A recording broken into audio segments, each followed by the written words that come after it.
A paz do Senhor, meus irmãos, glória a Deus, que a graça do nosso Senhor Jesus Cristo esteja com cada um de vós.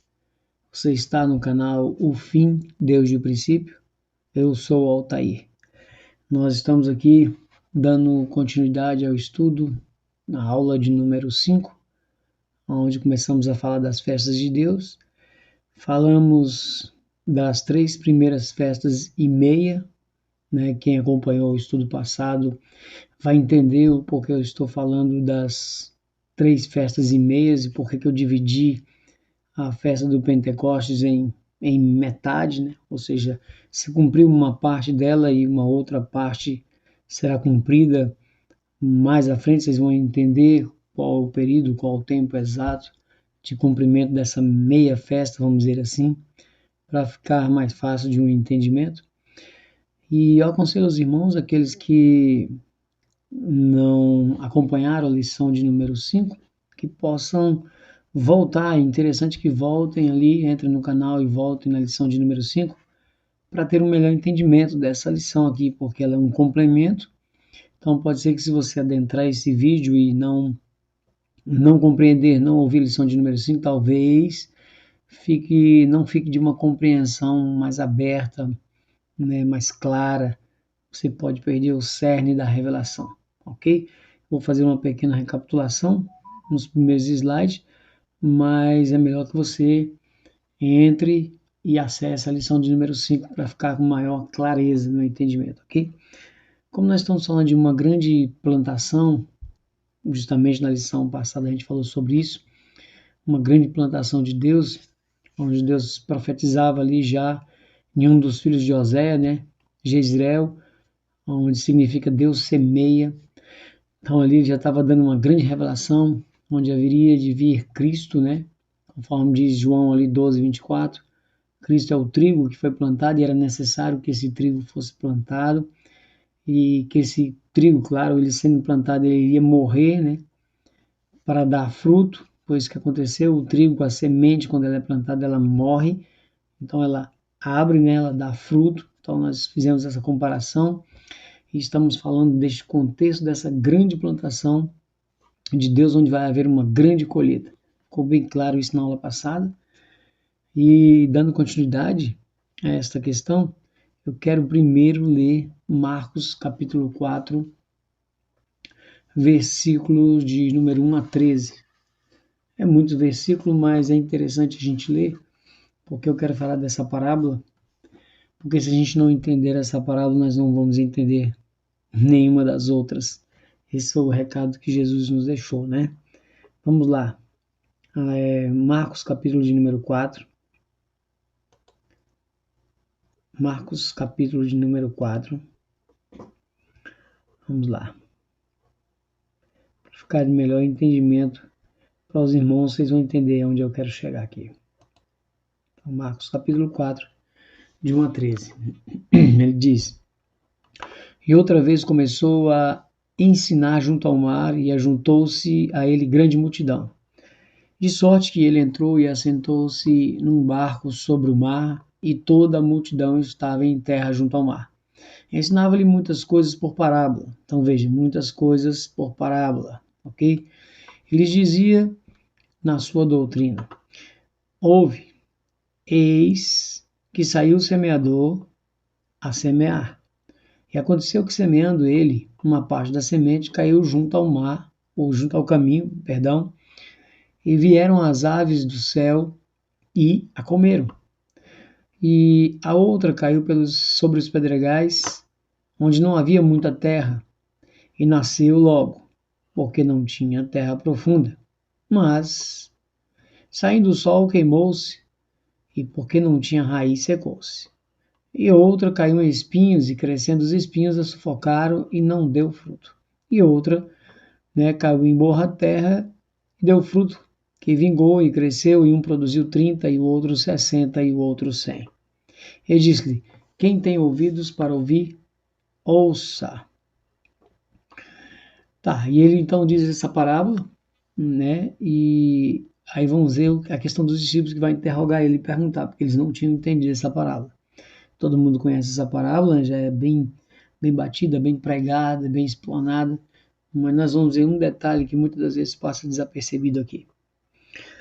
E quando se achou só, os que estavam junto dele, com os 12, interrogaram-no acerca da parábola. Ou seja, perguntaram para ele o que significava aquela parábola. E ele disse: a vós é dado saber os mistérios do reino de Deus. Exatamente. A vós. Quem? Os discípulos que estavam ali, ou seja, os seus discípulos é dado saber os mistérios. Né? Lembro que vários mistérios foram revelados para Paulo. Aqui ele está revelando para nós um grande mistério nessa parábola. Mas, aos que estão de fora, todas essas coisas se dizem por parábolas. Eles não vão entender. Essas parábolas, quem conseguia enxergar e entender essa mensagem, essas histórias que Jesus contava, era realmente aqueles que criam, acreditavam, estavam inseridos num contexto de discípulo. E era bem claro essas parábolas. Então vamos lá. Para que vendo, vejam e não percebam, e ouvindo, ouçam e não entendam, para que se não convertam. Aí você vai falar, caramba, como assim? Era para eles verem, não verem, ouvir e não, né? Ouvir e não entender, não compreender. Para quê? Para não converterem? Era isso que Jesus estava querendo? Aí vamos dar continuidade. Eles sejam perdoados dos nossos pecados. E disse-lhe, não percebeis essa parábola? Como, pois, entendereis todas as parábolas? Então, veja, havia uma explanação, né? Ele falou em parábolas, os discípulos também não tinham entendido, mas Jesus deu, através de Jesus, ele deu a conhecer os mistérios, revelou para os seus discípulos o que significava a parábola. Mas aqueles que estavam de fora de quê?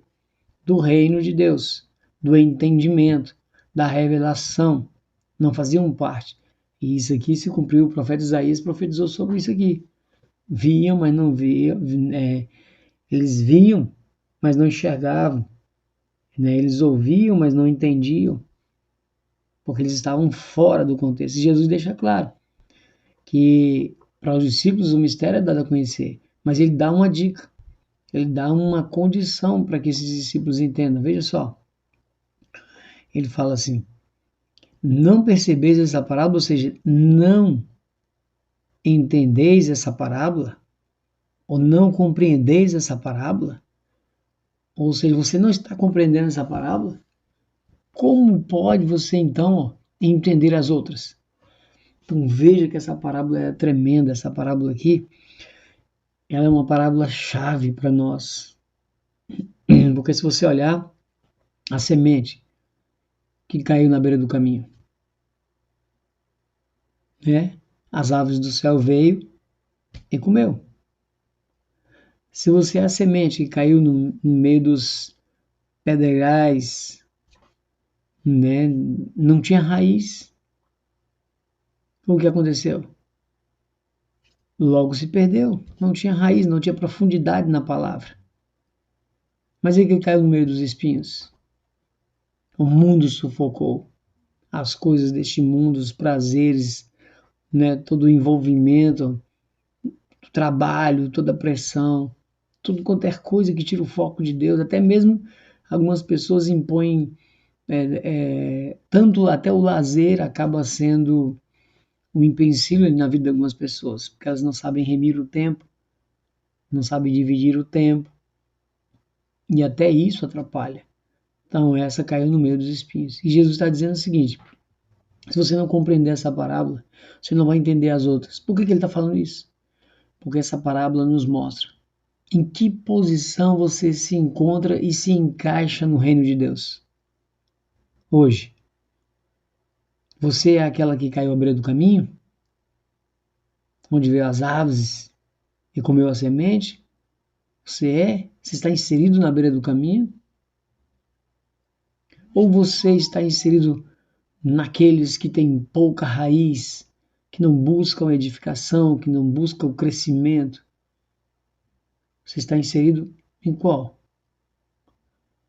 Ou você está inserido naquela que os espinhos sufocam, as coisas do mundo sufocam? Você está inserido aonde? Então, à beira do caminho, os pedregais, nos espinhos. Ou você está inserido naquela boa semente, naquela que caiu em terra boa, terra fértil, e deu muito fruto. Então você vai entender as outras parábolas se você estiver inserido nesta boa terra, essa boa semente. Você vai entender todas as outras parábolas, ou seja, você vai estar inserido no reino de Deus. Você não vai ser como aqueles que não entendiam a parábola, que não tinha ninguém para dar um entendimento para eles. Eles ficaram meio que boiando. Mas os discípulos, Jesus revelou a parábola para eles e falou: não percebeis? Se vocês não entenderem essa parábola, vocês não vão entender mais nenhuma, porque essa parábola me diz em que posição eu me encontro no reino de Deus. Ok? Por que eu li essa parábola? Porque ela fala de uma plantação, de semente, de colheita. Eu quis inserir nesse estudo só para abrir a mente, que muitas pessoas não sabem e não conseguem compreender algumas revelações, porque realmente elas mesmas não sabem aonde elas estão inseridas no reino de Deus. Não sabem em que parte, em que contexto elas estão inseridas no reino de Deus. Ou se não estão inseridas, né? Então fica difícil de entender. Mas vamos prosseguir. Então vamos lá. Dá uma luzinha aqui. Então vou dar uma recapitulada aqui para fazer o link, né? Que às vezes as pessoas veem, mas não veem em sequência e perdem um pouco o cerne da ligação dos estudos. Vimos então que as festas são tempos determinados, lembra? Deus chamou o povo, ele praticamente ele ordenou em 3 convocações. Então as 7 festas elas estavam inseridas em 3 convocações. Convocações santas, essas que eram chamadas, e era obrigatório o povo então participar de todo o ciclo dessas festas, né, anuais. Todo ano eles teriam que participar desse ciclo. Aí falamos que ali mostrava o cuidado de Deus, a provisão de Deus, né, Deus dando a subsistência, mostrando que Deus da libertação do povo do Egito, ele queria que o povo sempre tirasse um dia ou dias de festa para poder então relembrar de toda essa provisão e esse cuidado de Deus. E como a gente que estudou sobre o reino lá atrás, lembrando que Satanás tem o domínio, né, jaz no maligno nesse mundo, essa era, esse tempo. Então nós vemos que Deus impôs então esse ciclo de trabalho para que o homem também tirasse o foco das coisas do mundo e pensasse em o cerne da questão, ou seja, o cerne de quem é Deus e como ele é, o que ele quer, o que ele age, né? Como ele faz. Então era esse relacionamento que Deus queria ter com o homem. Então ele instituiu essas tantas convocações para mostrar para os homens quem ele é, né? E o que ele queria, qual a intenção de Deus para com o povo. Provisão, amor, justiça e relacionamento. Mas vamos lá.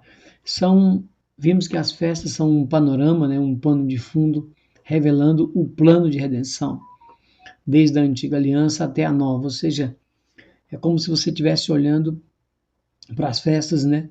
Deus da primeira festa até a última festa, onde você vai ver a primeira festa, né? Você vai ver Páscoa, você vai ver asmos, você vai ver primícias, e a metade de Pentecostes você vai ver isso sendo revelado, manifestado na primeira vinda de Cristo. Aí agora hoje nós vamos falar justamente da outra metade do Pentecoste, das chuvas que vai ser derramada ali na última semana, nos dias findos, nós vamos estudar isso mais à frente. Vai ser derramada então essa chuva serôdia e vai se cumprir então a metade do Pentecostes, vai se cumprir a festa das trombetas, festa da expiação e festa dos tabernáculos na segunda vinda de Cristo. Calma que vocês vão entender, se vocês não compreenderam ainda, vocês vão entender, ok? Então, a Páscoa dos judeus ali, todos nós sabemos, no capítulo 2 de Êxodo, foi a instituição da Páscoa, a saída do povo do Egito, onde ali na 10ª praga teve a morte dos primogênitos. Vou recapitular rapidamente, onde ali o povo de Israel, né, eles mataram um cordeiro, ficaram dentro das suas casas, passaram sangue ali nos umbrais das portas, onde o anjo da morte passou por cima, né, das casas em que o sangue estava nos umbrais das portas. Vimos que ali o sangue representa o sangue do cordeiro que deu vida para aquele povo, ou seja, que protegeu, livrou da morte, ou seja, deu vida para aquele povo que estava dentro da casa. O anjo da morte passou por cima. Páscoa representa passar por cima. Então ali representando então o livramento, a Páscoa. Ficaram, se prepararam, alimentaram com o cordeiro, estavam preparados com os lombos cingidos, pés calçados e saíram. Então essa Páscoa foi justamente, essa instituição da Páscoa foi na saída do povo do Egito. Só um resumo, se você quiser entender mais um pouco, você volta para o primeiro estudo, ok? E isso nos faz a relação com a ceia do Senhor. Hoje a nossa Páscoa é a ceia do Senhor. Todo dia hoje nós vivenciamos Cristo, vivenciamos a nossa Páscoa. Né? 1 Coríntios 5,7 diz que Cristo é a nossa Páscoa, Ele é o Cordeiro Pascual, que foi morto por nós. Né? Então, se você vê, a nossa Páscoa hoje é Cristo, é a ceia do Senhor, que é o memorial. Assim como esse Êxodo 12,14 falava que o povo teria que exercer esse memorial para que fosse lembrado a saída do Egito e quem foi Deus que tirou de mão forte eles lá do Egito. Agora a ceia também é um memorial para nós hoje da nova aliança, onde assim como participamos da ceia, nós estamos lembrando e revivendo a morte de Cristo, mas não com tristeza, mas com alegria, porque aquela morte, aquele sangue agora também nos deu vida, né? Vida e vida em abundância, uma vida eterna através do derramar, através desse sangue, a qual ali nos redimiu do pecado, ele nos comprou, ele pagou o preço por nós. Então esse memorial para nós, a qual nós cumprimos quando assim participamos da ceia, mas lembrando que Cristo é a nossa Páscoa é todo dia. Páscoa não é coelho, não é ovo, ok? Vamos prosseguir. O calendário de Deus, nós vimos também, o qual ele instituiu foi alterado pelo Deus desse século. 2 Coríntios 4,4 diz que o Deus desse século cegou o entendimento para que não resplandeça a luz do Evangelho. Ou seja, as pessoas hoje que estão cegas não conseguem, são usadas pelo inimigo. O inimigo ele tem atuar nesse sistema justamente para corromper, para desviar o foco do cristão, para que não consiga perceber o próprio Deus, não consiga perceber os tempos determinados de Deus até os dias findos. E sabemos que Jesus, já sabendo disso, aí ele fala, né, que nós não saberíamos nem o dia nem a hora da sua vinda, mas ele deixou sinais e ele disse que através desses sinais nós poderíamos então ver as proximidades desse dia. E Paulo fala que os filhos da luz não vão ser pegos de surpresa, ou seja, para nós, filhos da luz, não vai vir como um ladrão. Mais à frente nós vamos entender sobre isso. É só fazendo o link. De vez em quando eu gosto de fazer o link para quando você adentrar, você também fazer o link também com os outros estudos, ok? Então vimos que o calendário foi alterado. Lembra? O calendário era juliano, depois passou ao gregoriano. O gregoriano é o que nós vivenciamos hoje, vivemos hoje. Sabemos que o calendário de Deus ele foi instituído ali com um ano de 360 dias, não 365 ou 366.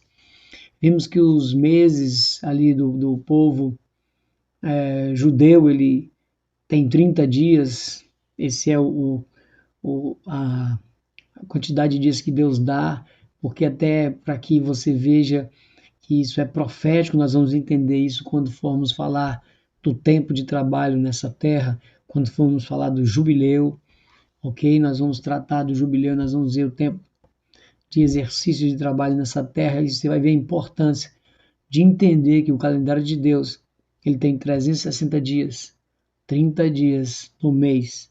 Falamos que é um calendário lunisolar, onde os anos são com base justamente no Sol, mas os meses é com base na Lua. Temos essa questão de início, término de mês, com base sempre na lua nova. Falamos superficialmente, não era muito foco aprofundar nesse detalhe, nesse momento, mas que fique claro para você que o calendário de Deus que ele instituiu não é esse calendário. Por isso que há uma alteração. Nós temos um tempo de trabalho nessa terra onde nós já estamos no lucro de alguns anos, vamos dizer assim, porque o calendário nosso hoje está um pouco adiantado. Vocês vão entender quando chegarmos no jubileu. Tenha paciência. Vimos que foi tão alterado que não existe, por exemplo, primavera e outono, por exemplo, na Bíblia. Deus criou ele criou verão e inverno. Deus não criou primavera e outono. O homem que enfiou esse nome, essa estação no intervalo entre uma e outra. Porque ele achou que não era nenhuma e não era outra. Existia um tempo em que, de uma transição de uma estação para outra, ele achou uma brecha grande e achou que poderia encaixar alguma coisa, encaixou primavera e outono. Só estou falando isso a título de curiosidade, ok? Que Deus ele instituiu. O inimigo sempre ele está aqui neste mundo para alterar, para dificultar o nosso entendimento. Mas vamos lá. Vocês vão entender a questão do verão e inverno aqui nesses textos aqui. Mas primeiro vamos ler Mateus 24, 42. Mateus 24, 42, 44.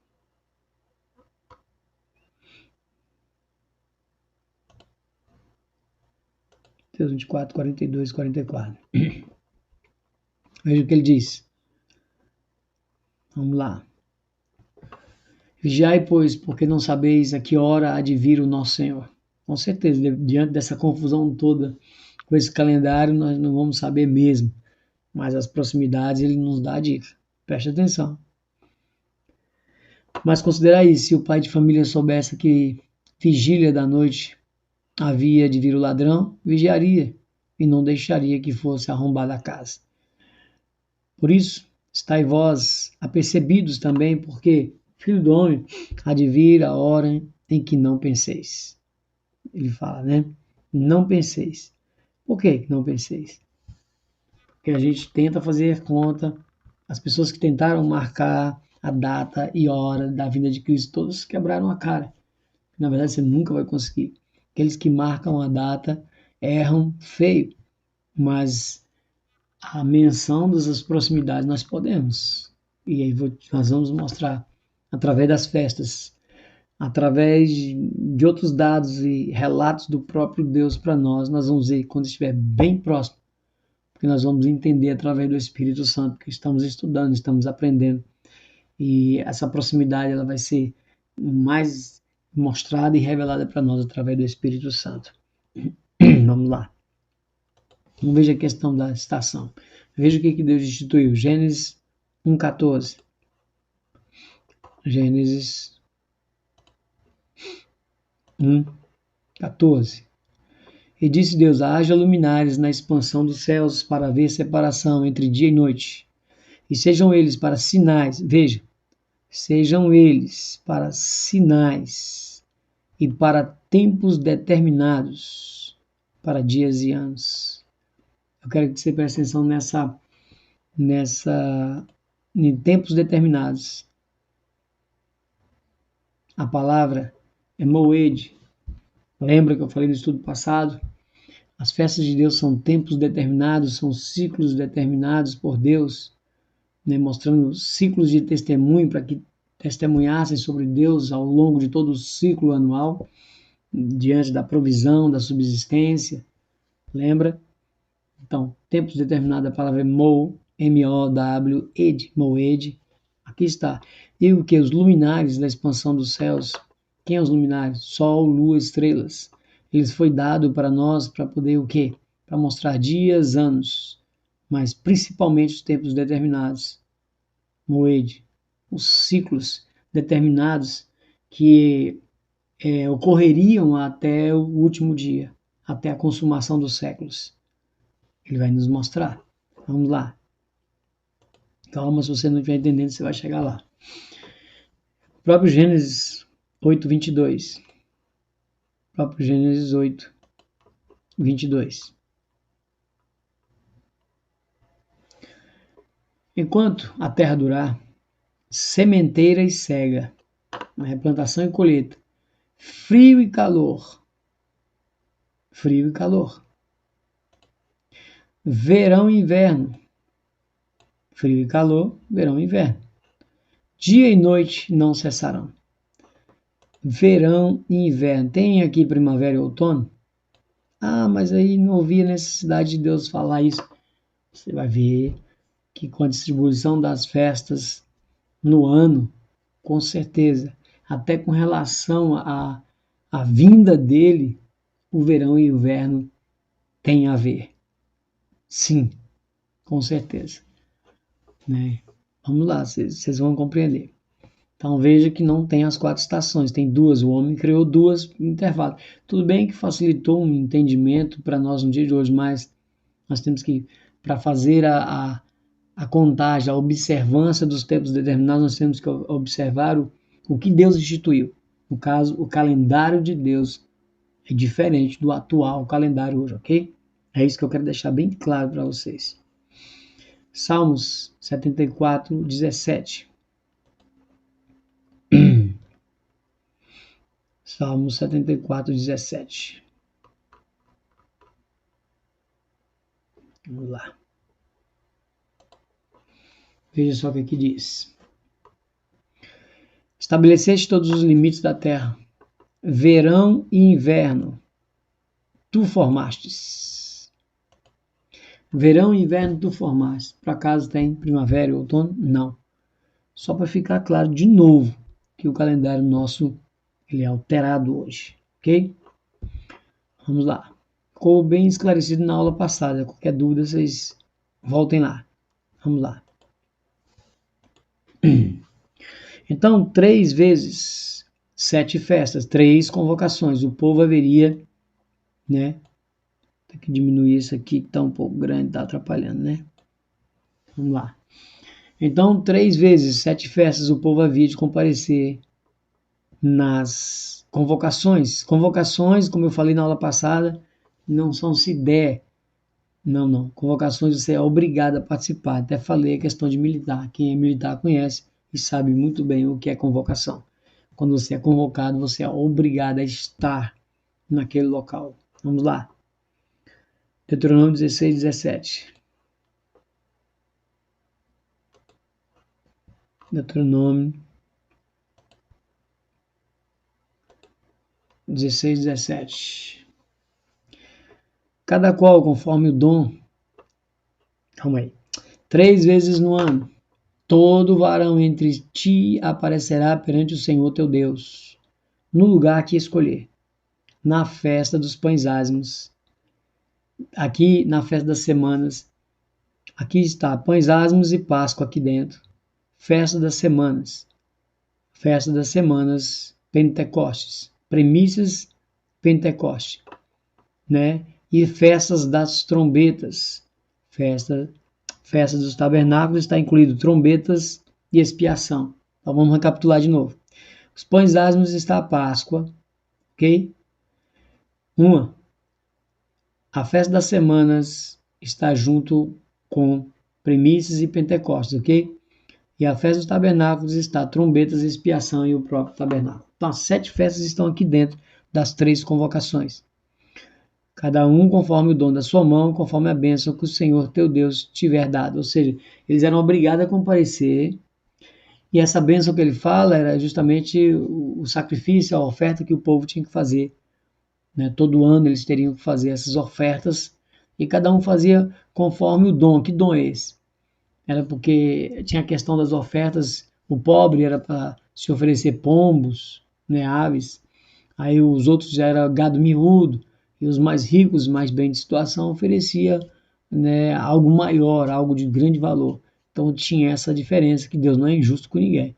Então o pobre tinha uma oferta de pobre. O próprio Cristo, né, quando foi apresentada a oferta por ele, foi 2 pombinhos, entendeu? Então ele era uma pessoa, né, ali, a família de Maria, Jesus foi considerado pobre, né? Então por isso que a oferta dele ali, de Maria, foi 2 pombos. Vamos lá. Vamos prosseguir. Então Então, o primeiro mês, Páscoa, ela simbolizava redenção, purificação. Por quê? Porque através do sangue de Cristo, né, nós obtemos a redenção dos pecados e se tornamos purificados, né? Ou seja, a questão dos ázimos, né? Então, dia 14 do dia 1º, Páscoa, dia 15, ázimos, 7 dias era participado, então, a festa dos pães ázimos, 7 dias. E aí, no 7º dia, apresentava, né, depois do 7º dia, apresentava o trigo, o molho de trigo, o sacerdote apresentava o molho de trigo, representando as primícias da colheita, onde nós vimos lá na passada que ele representou Cristo como primícia, ok? Para que o povo fosse recebido, para poder dar continuidade ao ciclo. Vamos lá. Então, o terceiro mês é o Pentecoste, né, depois das primícias, festas das semanas, no 49º dia, ou seja, no 50º era o Pentecoste.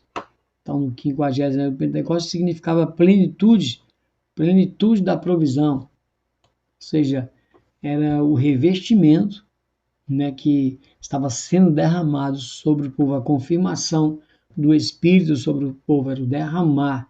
Ali representou a questão dos pães que foram feitos da premissa. Vocês lembram que 2 pães foram feitos da premissa, do trigo, né? Nessas 49 semanas ali, foi representado que o trigo ele foi moído, triturado, feito massa e feito 2 pães, apresentados untados diante de Deus.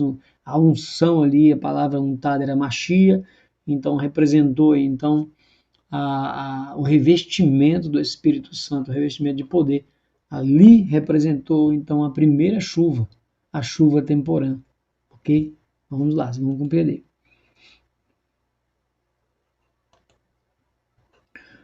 Sétimo mês, né, o tabernáculo, a terceira convocação, significava habitar na glória. Depois que o povo participava de todo o ciclo, eles iam habitar na glória. É isso que nós vamos ver nessa lição agora.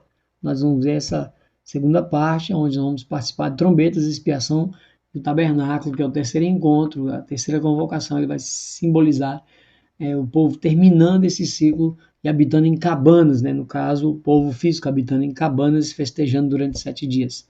Nós, simbolicamente, espiritualmente, isso vai nos conduzir a um reino milenar. Mas vamos lá.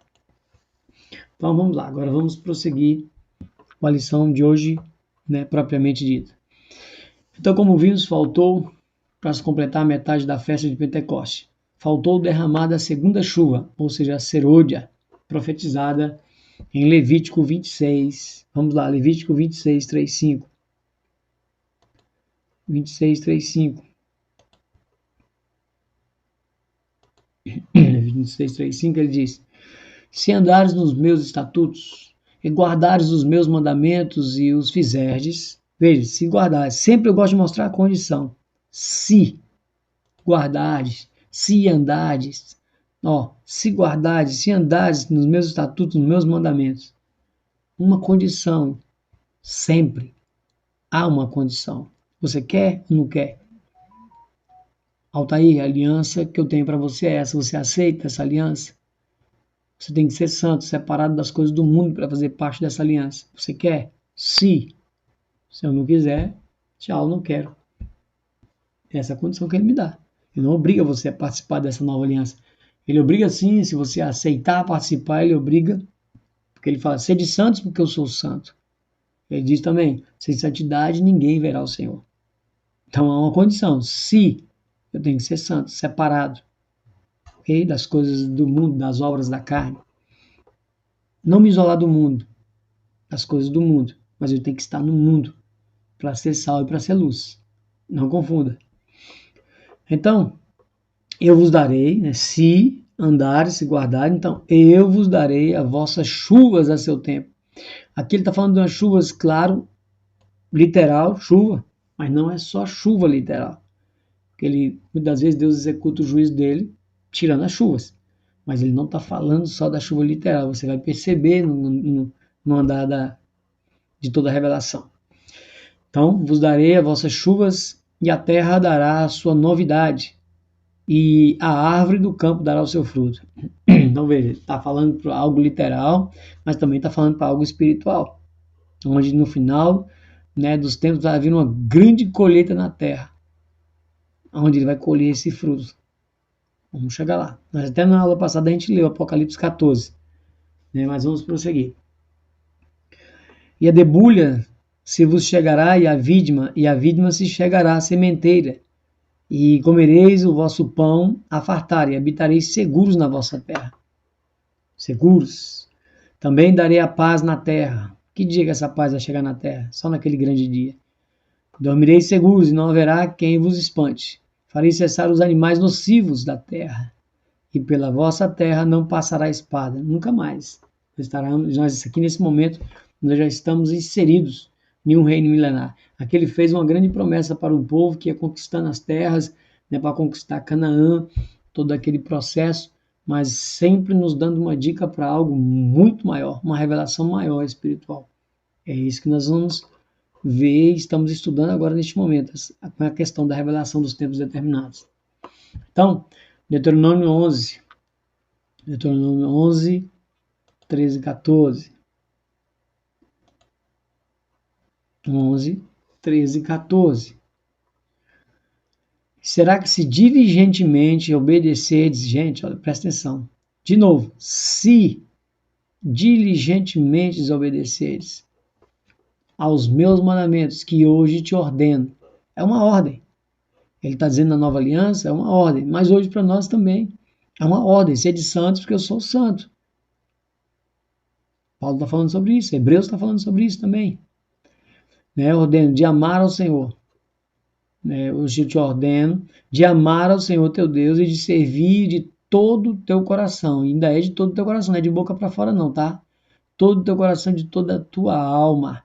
Então, olha a condição. Então, de novo, então darei a chuva da vossa terra a seu tempo, a temporã e a serôdia, para que recolhas o teu cereal, o teu mosto e o teu azeite. Então veja, isso aqui é uma grande revelação que esse versículo vai nos ligar com Apocalipse, lá na grande colheita, lá no final. Não vamos falar aqui agora não, mas é só para vocês ficarem ligados. O cereal, o trigo, o mosto, que significa o vinho, o sangue, e o azeite, a unção do Espírito Santo. Eu não vou falar agora, mas nós vamos chegar lá e vocês vão lembrar dessa fala. Guarde isso na memória de vocês, ok? Cereal, trigo, mosto, vinho, ou seja, aqui é o corpo, né? O próprio Cristo, aqui o sangue derramado e aqui o Espírito Santo, a unção. Calma que vocês vão entender lá na frente, não dá para misturar aqui agora. Então veja que hoje houve uma condição para que essa chuva fosse derramada, tanto num plano físico, né, se houvesse então uma obediência, haveria abundância nas plantações, haveria um cuidado de Deus. Deus então, quando não havia obediência, ele cerrava, né, a chuva e ficava um céu de bronze, céu de cobre ou bronze, então ele tirava completamente a chuva. E assim ele fazia com a bênção espiritual também. Se o povo não obedecesse, ele cessava a chuva. Qual a chuva? Chuva de bênçãos, chuva do derramar do Espírito, né? Ou seja, a bênção em outras áreas e toda a provisão. Mas vamos lá. Então vamos agora a Joel 23 a 32, vai nos mostrar essa questão dessa chuva. Você vê que Deus ele ia dar a chuva a seu tempo, né? Acabamos de ler. Qual é o tempo? A primeira chuva no início ali era a chuva temporã. E a chuva já mais para o final do ano, para a outra colheita, já era a chuva serôdia. Então ele daria seu tempo. Ou seja, a primeira no início do ano e a outra a segunda no final do ano. Vamos lá. Joel 2, 23 e 32.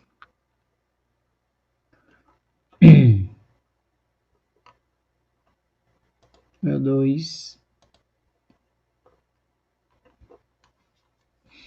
Vamos lá, Joel 2. 23 e 32, ele diz: Vós, ó filhos de Sião, regozijai-vos e alegrai-vos no Senhor, vosso Deus, porque ele vos dará ensinador de justiça e fará descer a chuva, a temporã e a serôdia no primeiro mês. Olha o detalhe que ele está me dizendo.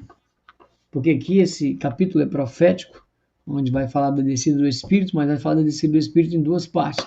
A primeira que houve em Atos 2, e mais uma que vai ser derramada lá em Apocalipse, que é justamente na última semana de Daniel. Vamos lá.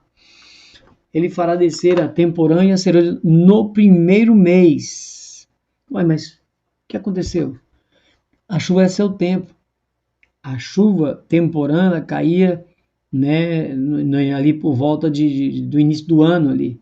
Para quê? Para abençoar aquela colheita, para, né, que vingasse aquela primeira colheita. E a serôdia era mais do final do ano. Era justamente para também abençoar a segunda colheita. Era a colheita de encerramento das festas, onde era apresentado aqui os outros frutos que nós vamos estudar mais tarde um pouco. Entendeu? Então vamos lá. Mas no primeiro mês já está me mostrando algo espiritual e não físico. Porque ele não, na naturalidade das coisas, não existe as duas chuvas caírem no mesmo mês. Vamos lá. E as eiras se encherão de trigo. E os lagares transbordarão de mosto de óleo. Também a mesma coisa. Trigo, lagar, vinho, óleo, Espírito Santo. A mesma coisa daquele versículo. Também nós vamos tratar depois. Só para dar uma dica. E restituir-vos-ei os anos que foram consumidos pelo gafanhoto e a locusta, o pulgão e a oruga e o meu grande exército que enviei contra vós. Aquele grande dia é como se fosse uma restituição. Deus está dando a herança, né? Qual é a nossa herança? É o reino. Nós temos a herança a qual nós passamos a ter o direito dessa herança porque fomos adotados, lembra? E como filhos, então como filhos nós temos direito à mesma herança.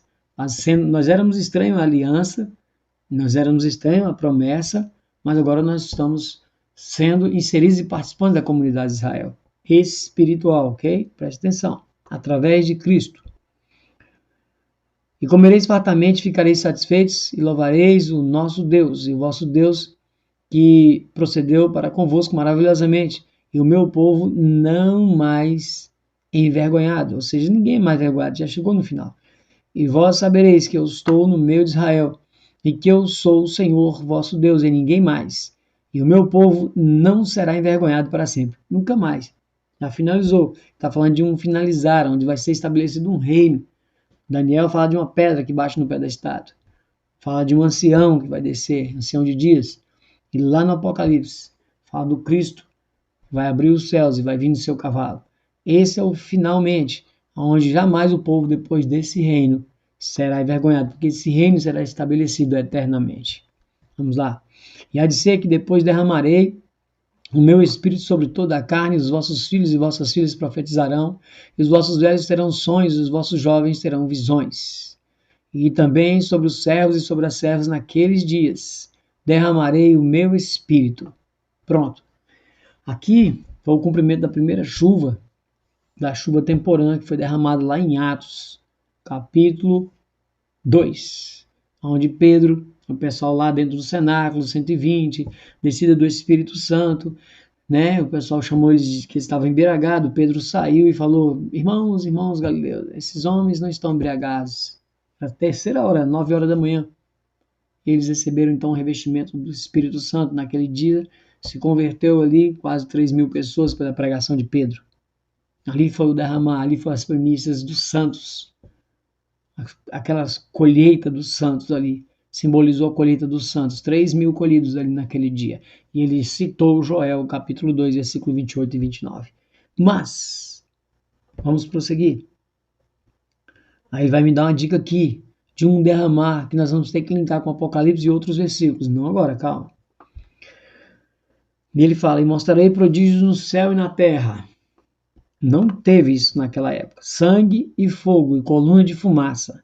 O sol se converterá em trevas, a lua em sangue, antes que venha o grande e terrível dia do Senhor. E há de ser que todo aquele que invocar o nome do Senhor será salvo. Todo aquele. Invocar não é só invocar, né? Você fala: acredito em Deus, eu creio em Deus, Senhor Deus. Tem algo mais, nós vamos dizer quem é esse remanescente. Porque no Monte Sião, algo espiritual. Tá vendo? Final dos dias. E em Jerusalém haverá livramento, assim como o Senhor tem dito, e nos restantes que o Senhor os chamar. Então há uma promessa desse derramar, desse segundo derramar, segunda chuva. Só que dessa vez vai haver sinais no sol. O sol vai se converter em trevas, vai escurecer. Quando isso vai ocorrer? Quando tiver ali no derramar ali, o tocar das trombetas, nós temos um momento, né, na quarta trombeta, por ali vai ser, o sol vai escurecer a terça parte. Mas vai chegar no último dia, no dia do arrebatamento, onde ele vai se converter em trevas. Por quê? As estrelas vão cair do céu, a lua vai escurecer, e as estrelas vão cair. Então, só nesse grande dia, ele está me apontando para um dia, grande dia, o último dia, onde isso vai ocorrer. E é só nesses últimos dias que vão ser derramadas essas chuvas. Aí nós que estamos estudando e vamos chegar em breve no estudo de Daniel e no estudo ali, né, das 70 semanas, nós vamos ver quando é isso. Nós vamos ver que tem o tempo profético, ele está parado, tem um intervalo. Nós falamos na aula passada sobre esse intervalo em Romanos 11, até que a plenitude dos gentios se complete, mas esse tempo está inserido em um ciclo, esse ciclo vai chegar ao fim. Aí vai ser liberado, vai ser então iniciar essa semana profética, essa última semana de Daniel.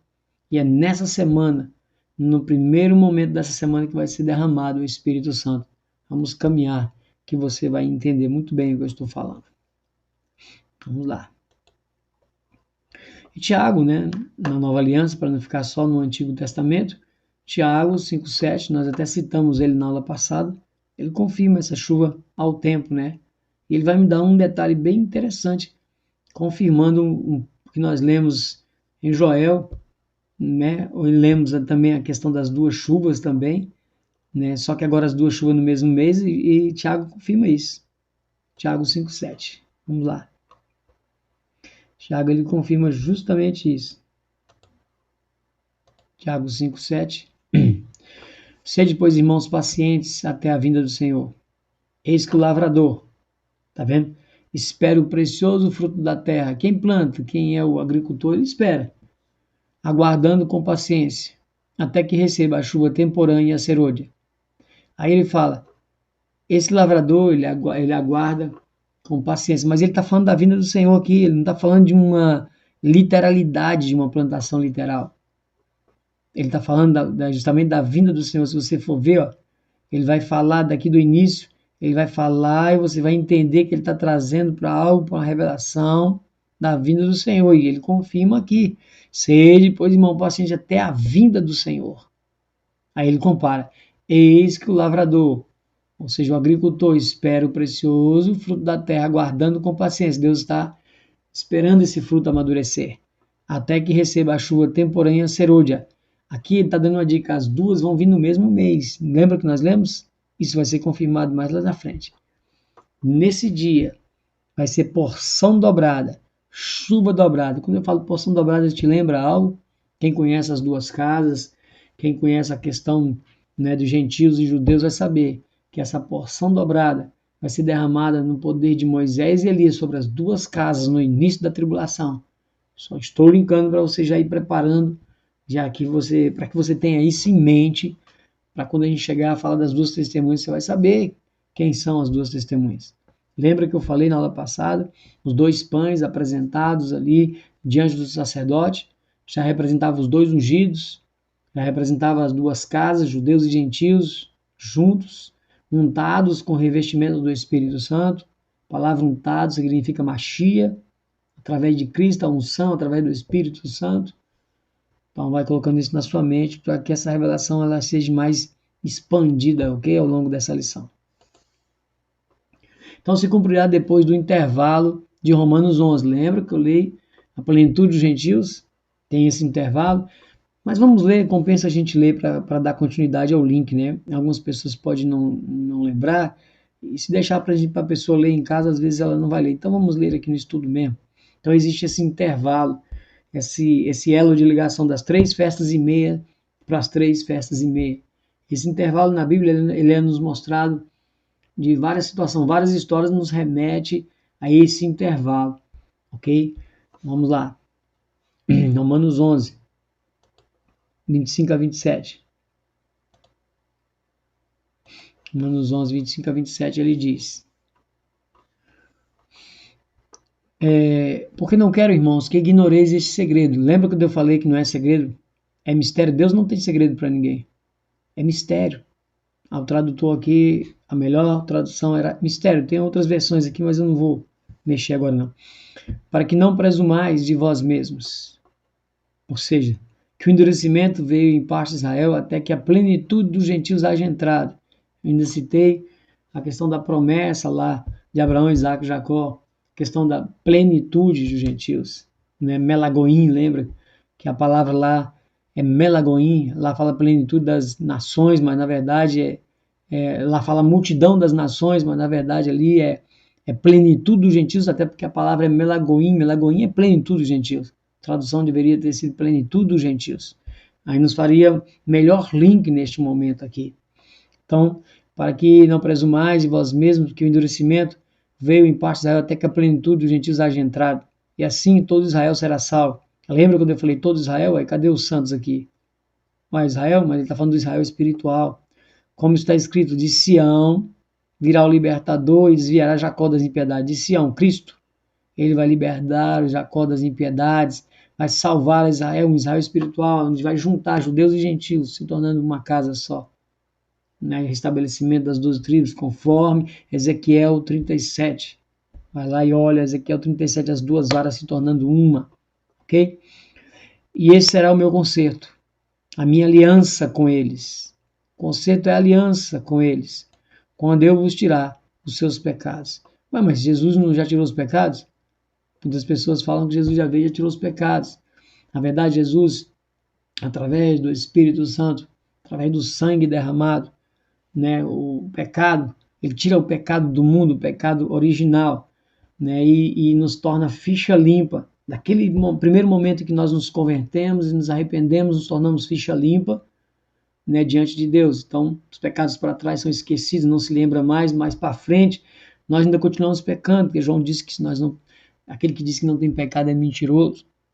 Então eu continuo pecando, mas aquele grande dia ele vai tirar os pecados definitivamente, quando ele abrir os céus ali, e ele sair dos santos, ele vai expiar definitivamente os pecados. Calma que nós vamos chegar lá. Os pecados vão ser expiados definitivamente, onde não mais haverá pecado. Vamos lá. Vamos prosseguir. De vez em quando eu dou um link para você já ir adiantando a mente, já abrindo o entendimento. Se você achar difícil, você volta de novo, revê a lição que você vai compreender melhor, ok? Vamos lá. Efésios 1, 9 a 14. Efésios 1, 9 a 14.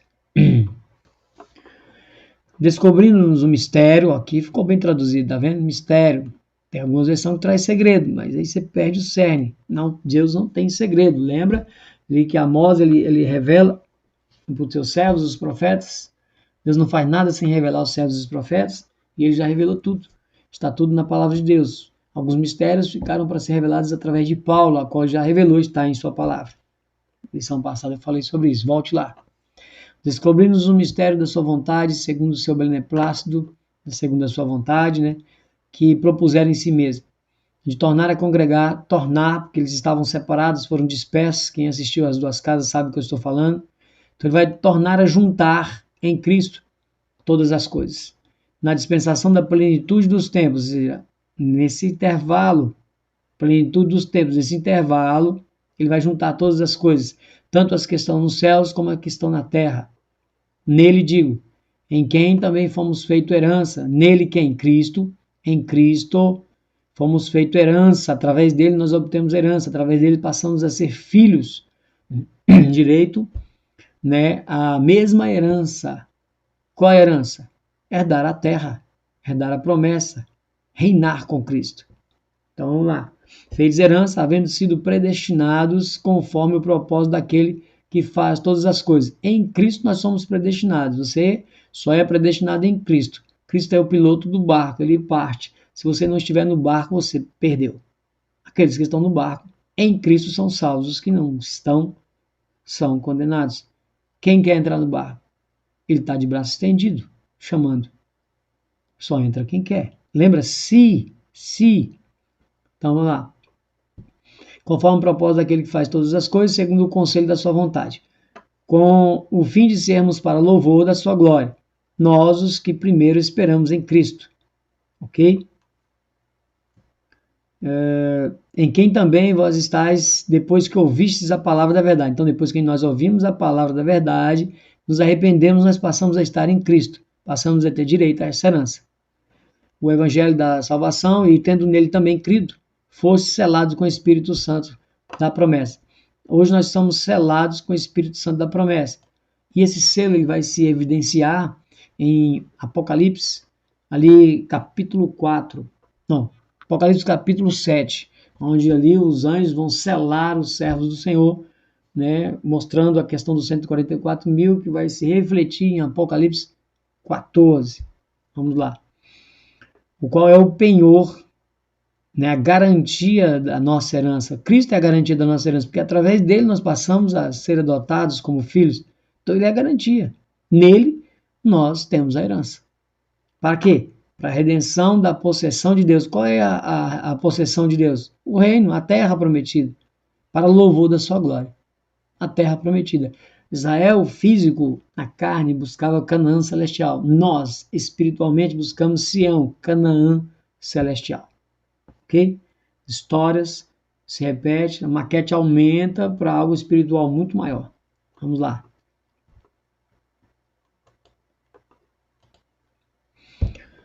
Então vamos para o cumprimento do segundo ciclo, né? Vamos para esse cumprimento do segundo ciclo. Então, antes do intervalo de tempo, lembra, só para fazer o L, 2 pães das premissas untados foram oferecidos, representando as duas casas de Israel. 2 ungidos, 2 testemunhas, ó. Então, lembra que eu falei lá que eles representavam os 2 ungidos, as 2 testemunhas? Você tem dúvida? Vamos lá em Zacarias. Zacarias 4. Eu vou fechar essa parte nesse slide e nós vamos passar para a segunda parte. Eu vou terminar aqui para não ficar muito grande, mas eu quero ler Zacarias de 1 a 14, sim, é grande, mas é para você nunca mais deixar de compreender quem são as 2 testemunhas, quem são as 2 casas, quem são os 2 ungidos, ok? Vamos lá. Zacarias 4, de 1 a 14. Zacarias 4, de 1 a 14. Rapidinho, eu vou ler um pouco mais rápido, mas preste atenção, é muito interessante esse texto, ok? E tornou o anjo que falava comigo e me despertou como a um homem que despertado do seu sono. Ele me disse, que vês? E eu disse, ele está falando para Zacarias, ok? Zacarias, preste atenção, se coloque no lugar de Zacarias. O que vês? E eu disse, Zacarias disse, olho e eis que um castiçal todo de ouro. Quem sabe o que é castiçal? A menorá, né, das lâmpadas ali. E um vaso de azeite no cimo com as suas 7 lâmpadas. Tá vendo? Castiçais com 7 lâmpadas. E cada lâmpada posta no cimo, ou seja, em cima ali, né, perante, tinha 7 canudos. E por cima dele 2 oliveiras. Uma à direita do vaso de azeite e outra à esquerda. Quem lembra das 2 oliveiras? Quem são as 2 oliveiras? Lembra que nós falamos nas 2 casas? Quem era ovelha e quem era oliveira? Lembra? Oliveira boa, oliveira brava ali, né, de Romanos, capítulo 11, vamos lá. E então você veja que tem 2 oliveiras, que vai representar as 2 testemunhas, oliveira boa, oliveira brava, que já mostra as 2 casas, judeus e gentios, ok? E falei e disse ao anjo que falava comigo, dizendo, Senhor meu, o que é isto? Então Zacarias não estava entendendo, né? O que é isso, né? Ele está falando. Então respondeu o anjo que falava comigo e me disse, não sabes tu o que é isto? E eu disse, não, Senhor meu, né? E respondeu-me e falou dizendo, esta é a palavra do Senhor a Zorobabel. Então essa profecia, ela se cumpriu sim, lá no tempo de Zorobabel. Sim, o sacerdote Jesua, né? O Jesua, se cumpriu na época dele, sim, mas vamos ver a profecia apontando para algo maior, me dando a dica que o cumprimento é duplo, se cumpriu no passado, está se cumprindo e vai se cumprir no futuro. Presta atenção. Não por força nem por violência, mas pelo Espírito, diz o Senhor dos Exércitos. Não é por força e por violência. Lembra? A lei está no coração, quem quer e quem aceita vai, quem não quer não vai. Não é por força. Não é por força. Quem és tu? ó monte grande, diante de Zorobabel? Serás uma campina, porque ele trará a primeira pedra com aclamações. Graça, graça a ela. Vamos lá. E a palavra do Senhor veio de novo a mim, dizendo, de novo, as mãos de Zorobabel têm fundado esta casa. Também as suas mãos a acabarão, para que saibais que o Senhor dos Exércitos me enviou a vós. Zorobabel está representando Cristo. Porque quem despreza o dia das coisas pequenas? Pois esse se alegrará vendo o prumo na mão de Zorobabel. São os 7 olhos do Senhor que discorrem por toda a terra. Quem são os 7 olhos do Senhor? Vocês vão entender lá no Apocalipse, né? Vocês vão entendendo no meio do caminho algumas revelações que ele vai dando, você vai ter que entender. 7 olhos são as 7 igrejas que estão diante de Deus. Vocês vão entender. Preste atenção e guarda isso em memória. Os 7 olhos que discorrem, que estão, né, diante de Deus por toda a terra. Falei mais e disse, quem são as 2 oliveiras à direita do castiçal e à sua esquerda? Lembra das 2 oliveiras que foi lida aí no começo? Lembra das 2 oliveiras de Romanos? Vamos lá. Quem são? E falando-lhe outra vez disse, né, que são aqueles 2 raminhos de oliveira que estão junto aos 2 canudos de ouro que se vertem de si ouro. Ele está apontando para algo espiritual.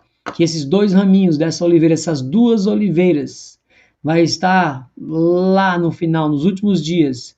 Né? Esse canudo ele representa a unção do Espírito Santo. O azeite de ouro representa a unção do Espírito Santo sendo derramado sobre essas 2 oliveiras, formando uma. E esse povo profetizando, levando a mensagem adiante na primeira parte da semana. Vamos lá. Ele fala bem assim. E ele me respondeu dizendo, não sabes o que é isto? E eu disse, não, Senhor meu. Ele explicando e ele não entendia. Ele explicando e ele não entendia, dando os detalhes. Então, ele disse, estes são os 2 ungidos. Lembra dos 2 pães apresentados diante de Deus? Os 2 ungidos, as 2 testemunhas. Esses são os 2 ungidos. Na lei, eram os 2 pães que eram apresentados por sumo sacerdote. Ele oferecia a Deus 2 pães untados, 2 ungidos.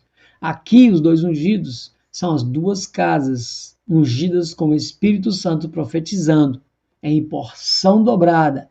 Lembra das chuvas temporãs serôdia no mesmo mês? Porção dobrada da chuva sobre os 2 ungidos, sobre as 2 casas, ou seja, gentios e judeus, que estão diante do Senhor de toda a terra.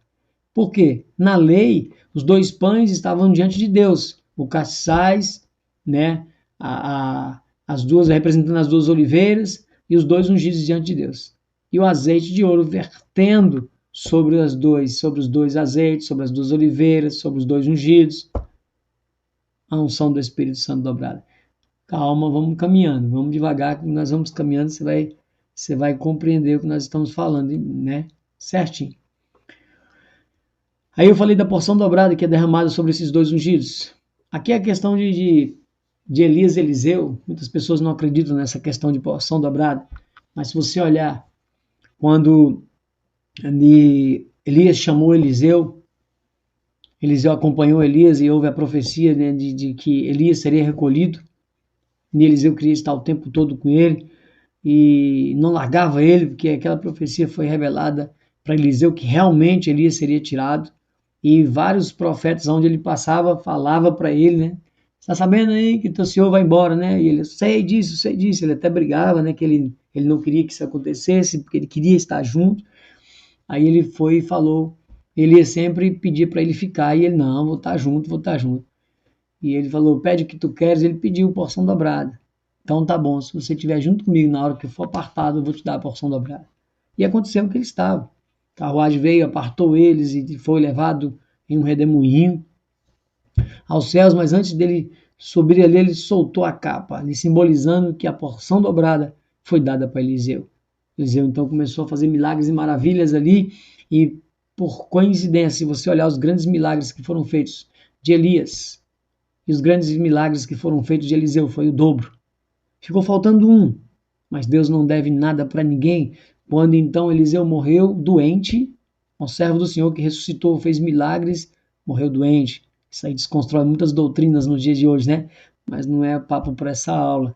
Mas é interessante, servo do Senhor morre sim. Ninguém vai ficar para semente, nós vamos morrer, que estamos inseridos debaixo desse sol, estamos sujeitos também ao envelhecimento do corpo e, consequentemente, morte, ok?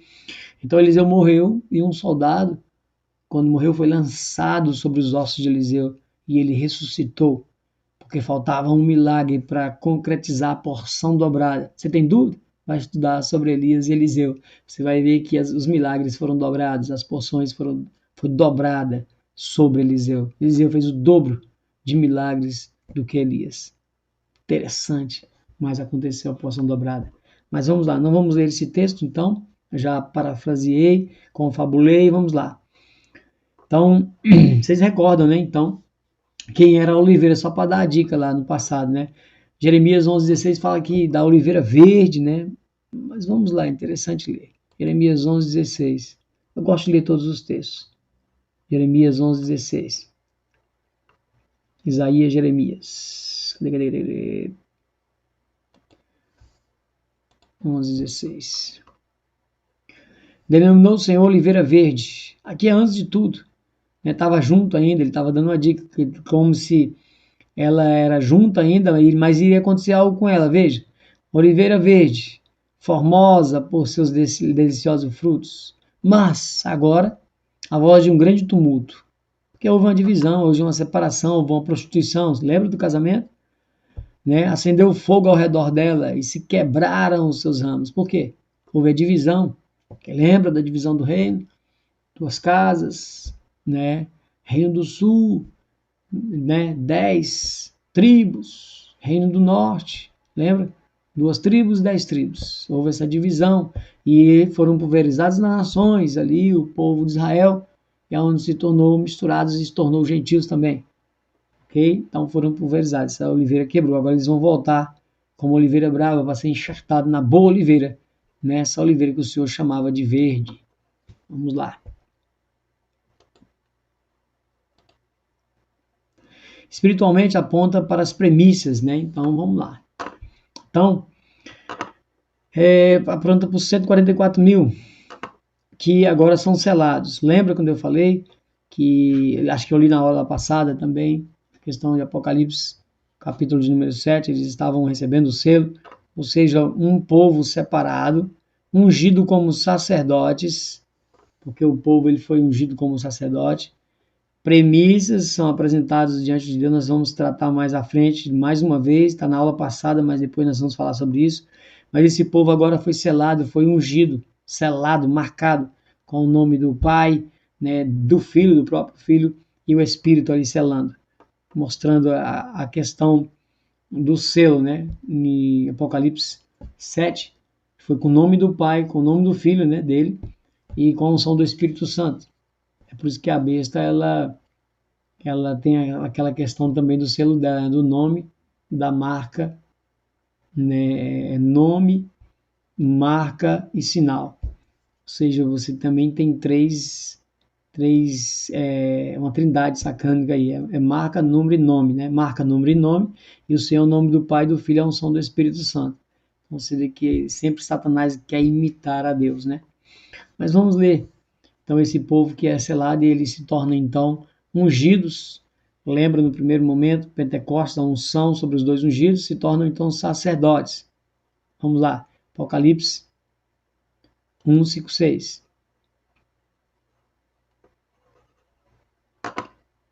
Apocalipse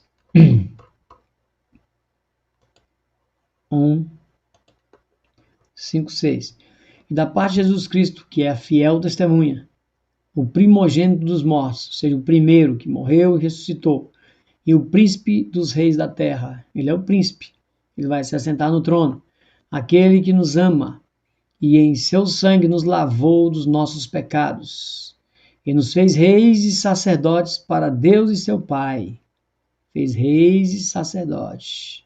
Está vendo que ele nos fez reis e sacerdotes para Deus e seu Pai. A ele glória, o poder para todos sempre. Amém. Então veja, já em um reino presente, manifestado com poder, nós já se tornamos reis e sacerdotes. Nós tocamos trombeta, lembra da aula passada? Estamos tipo trombeteando, ou seja, o nosso trombetear hoje é pregar o evangelho, manifestando as virtudes do reino, o poder do reino, já manifestando, né, nesse momento, algo que virá futuramente, como a concretização do plano de redenção, tornando então essa sombra como uma realidade de um reino sacerdotal literal nesta terra sobre as nações. Vamos lá. Vamos lá. Isso nos leva a Apocalipse 14. Então vamos lá, esse povo que são as premissas se torna reino sacerdotal, acabamos de ver, através do sangue de Cristo, a redenção. Isso nos conduz a Apocalipse 14. 14, de 1 a 4. E eu olhei e eis que estava o Cordeiro sobre o Monte Sião, que já nos mostra para o final, naquele grande dia. E com ele 144.000 que em suas testas tinha escrito o nome dele, né, de Jesus, e o nome do seu pai, lembra que eu falei? Aí a unção do Espírito Santo como selo, já está tudo, né, a trindade aqui. E isso mostra, então, por isso que a besta imita.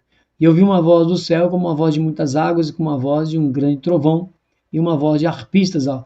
Arpistas já nos mostra que aqui, em Apocalipse 7, tá vendo ali a separação, o selo, aqui está concretizando que aqueles selados agora estão sendo aqui, né, estão junto com Cristo já recebeu o reino, já vai então descer para assumir aqui embaixo. Isso aqui nesse momento é no momento de receber o galardão nas nuvens. Então aí você vê que há uma voz de arpistas mostrando que aqui já temos sacerdotes, porque quem tocava, né, a questão de harpas, instrumentos, eram os sacerdotes, os levitas. Então aqui já mostra a questão da nação sacerdotal que já está com ele, porque tinha acabado de receber o nome dele do Pai e a unção do Espírito, que agora tocavam com a harpa e cantavam um cântico novo diante do trono e diante dos 4 animais e dos anciões, e ninguém podia aprender. Claro que não, só eles, só os selados, só os santos. Aquele cante, senão 144.000 que foram comprados da terra. Então 144.000, todos nós sabemos que já estudamos, né? E se você não entendeu e está adentrando neste canal agora, você tem que voltar atrás para entender que os 144.000 não é literal, não é só os judeus, aqui as duas casas, os dois ungidos juntos, ok? Que são as premissas que vai ser oferecido e que foram comprados da terra. Comprados por quê? Preço de sangue. Jesus comprou na cruz, rasgou a cédula, tirou-nos ali da servidão do pecado, pois éramos todos destituídos, agora passamos a estar fazendo parte desse reino sacerdotal, porque ele pagou o preço por nós ali. Então tá, esses são os que não estão contaminados com mulheres, ou seja, não se prostituíram com a grande Babilônia, que é uma mulher, porque são virgens. Esses são os que seguem o Cordeiro para onde quer que vai. Esses são os que dentre os homens foram comprados como primícias, de novo, para Deus e para o Cordeiro. Então esses foram comprados, Cristo, através do sangue dele. Então aqui nós vemos que muitos já falam que a igreja saiu, né, já foi arrebatada lá atrás, e nós estamos falando da igreja aqui. Que os santos que foram comprados da terra é justamente, né, Cristo comprou esses, e esses que estão sendo selados, esses que estão sendo agora manifestos, né, diante do Pai ali para descida, para então ser estabelecido o reino aqui embaixo. Vamos lá, vamos prosseguir.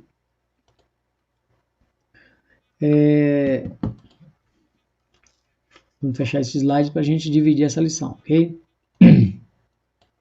Então, este intervalo começa no dia de Pentecostes, que é para repetir para ficar bem claro isso, para vocês não esquecerem mais. 3 festas e meia. Então, esse intervalo começa no dia de Pentecostes e vai até o ressoar da 7ª trombeta. Então, ele manifesta, então, essas 3 festas e meias a partir do Pentecostes, então, até o ressoar, então, da 7ª trombeta. Ou seja, porque isso mostra a segunda vinda de Cristo. Aí nós vamos mostrar agora o destrinchar disso aí. Onde nós tocamos essas trombetas, quando pregamos o evangelho, lembra? Que nós já se tornamos sacerdotes já aqui, manifestando, pregando.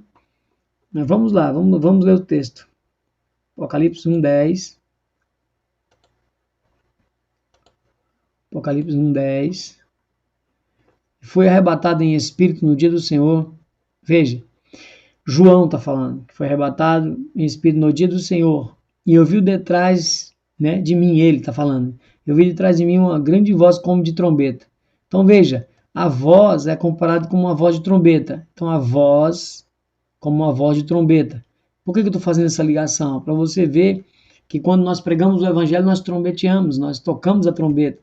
Já no momento, numa condição já de viver um reino presente através do poder manifesto do Espírito Santo. Veja o estudo do reino, se você tem alguma dúvida do que eu estou falando, dessa manifestação, dessa condição de um reino presente e de um reino futuro, ok? Vamos lá. Então, a voz como que de trombeta. Por que eu quero que você chegue a isso? 4:1. Apocalipse 4:1. Depois dessas coisas olhei e eis que estava uma porta aberta no céu. E a primeira voz, que como de trombeta, veja, a primeira voz, uma voz que como de trombeta, ouvira falar comigo e disse, sobe aqui e mostrar-te-ei as coisas que depois dessas devem acontecer. Então aqui as pessoas entendem que aqui a igreja os santos foi para o céu. Entende que a chamada de João era os santos subindo. Mas nós vamos trabalhar isso agora, mas esse próprio estudo, quando nós chegarmos no caminhar até a sétima trombeta, você vai ver que vai desconstruir isso. Ou até mesmo o texto que nós lemos, né, de Apocalipse 14, mostrando que ali os santos ainda estão ali, que naquele momento eles estão sendo comprados. E aquele momento é justamente ao ressoar da sétima trombeta. Mas vamos lá. Aí Mateus 24:14. Quando é que essas trombetas vão ser tocadas e elas vão ser reforçadas mais ainda? Veja. Mateus 24:14. Veja. Essas trombetas vão ser tocadas até esse dia. E esse evangelho do reino será pregado. Ou seja, essa trombeta agora será pregada. Nessa posição sacerdotal que nós nos encontramos hoje, como santos, como servos do Senhor. Então ele será pregado em todo o mundo, em testemunha a todas as gentes, e então virá o fim. Então, esse evangelho vai ser pregado. Né? Agora que ele vai ser pregado mesmo, nós que estamos passando por esse problema com essa pandemia, estamos vendo como que esse evangelho está sendo pregado. É só assim para esse evangelho ser pregado em todo o mundo. Então, havendo uma manifestação tremenda do agir de Deus nas pessoas. Então, neste momento, esse evangelho, quer queira ou quer não, está chegando em todas as partes do mundo. Então, é por isso que nós estamos vendo a evidência já nas proximidades de um fechamento já do plano de redenção, dos séculos, do consumar dos séculos. Então, por isso que nós já estamos olhando os sinais, olhando os acontecimentos, e esse evangelho está sendo pregado. Quem está pregando esse evangelho? A igreja, tocando trombeta, né? Ou seja, uma voz como de trombeta, em uma posição que nós nos encontramos hoje como sacerdotes. Para quê? Para que aquele grande dia nos tornemos verdadeiros sacerdotes, literais, no reino de Deus, onde reinaremos com Cristo eternamente. Vamos lá. Eu quero dar uma paradinha aqui e a gente vai dividir esse estudo para não ficar tanto grande. Eu até perdi aqui, eu não acompanhei, né, quantos minutos, mas eu peço aos irmãos que prossigam, né, e vejam a segunda parte para fechar um link do entendimento aqui da revelação, senão vocês não vão conseguir acompanhar, ok? E essa parte que vem é muito maravilhosa, porque vai encaminhar então para adentrarmos ao reino. Então eu espero que os irmãos tenham aproveitado e não percam a outra parte. Ah, e aproveitando, como eu sempre falo, eu não quero me tornar um youtuber, mas compartilha, dá um like, né? Vai lá no se inscrever, clica em cima, se inscreve, clica no sininho para você receber, então, quando eu postar um vídeo, vocês vão receber esse vídeo, porque até mesmo eu posso esquecer de enviar para um ou outro, né? Fora do grupo, às vezes tem alguém querendo ver e perde esse acesso. Então faça isso, tá ok? Se você gostou, dá um likezinho, um joinha para nós lá. Tá? Fica com Deus e até a segunda parte. Amém?